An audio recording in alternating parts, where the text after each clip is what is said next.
Hi, I'm John Harrington, and we're going to break out and break down the wide variety of equipment we use to deliver images to our clients. Next, we're going to show you one of the equipment kits we use when we're traveling on assignment. Each kit is different and serves a very specific purpose, so let's take a look.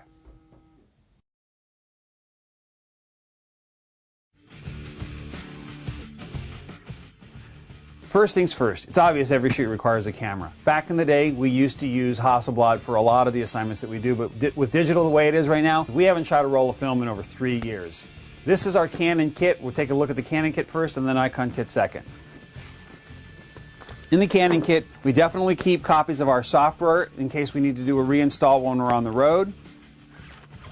We have a 1DS Mark III, a 1DS Mark II, 17 to 40, 24 to 105, which we use a lot when we're going out, just need an all-purpose lens. We have an 85 1.2, 135 f2, 35 1.4. This is an 85mm 1.8 and a 50mm 1.4. One of the things we like to do is stack the lenses together with a stacking cap. By stacking them up, it just allows us to store them easier in the bag and they're not bouncing around as much. The reason that we have an 85 1.8 and an 85 1.2 is the 85 1.8 is the lens we have to use when we're using the blimp, which we'll talk about in a little bit. We also have a 70 to 200. We have 3 strobes, 580EX, another 580EX. We have the new 580EX2. We have a jackrabbit cord, so we can plug it into an external battery pack for the flashes. We have an off-camera cord so that we can take the strobe off axis.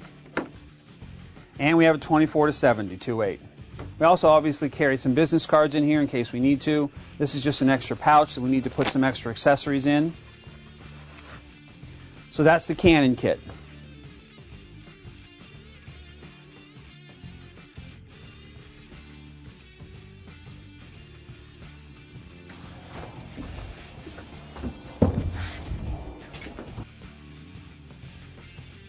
And I want to tell you one thing about the equipment that we're using here in the think tank. We don't always need to keep it in the think tank case.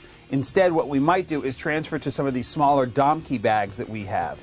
So let me show you which lenses go where and how we work with the Domkeys and the smaller bags.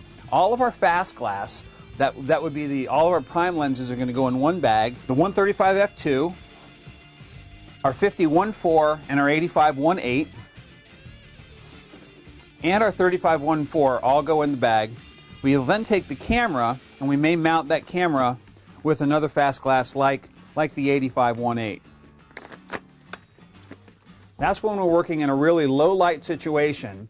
A lot of times we're doing this with concert performances, rock and roll, other things that we're doing where we need to be down at f2 and f1.8. These other bags are our more travel light standard bags. In that bag is going to go the 17 to 40, the 24 to 105, and over here is going to be the 24 to 70. We'll drop one of the strobes into this one, a backup strobe into here. We'll also take an extra battery and drop that in. Our extra travel cords, our off-camera cord, and our jackrabbit. We'll take the other body and mount one of the lenses on there, and we're ready to go. One of the other points I want to make about these flashes is a lot of times we'll put a CTO or a green gel in front of that so that we can use the strobe and match the strobe to the color temperature of the environment we're in, whether it's a tungsten color temperature or a fluorescent environment. Using these different gels allows us to match the strobe to the room color temperature. So that's how we work when we're not using the think tanks, airport security equipment, and instead we want to travel light. We'll take and get rid of this.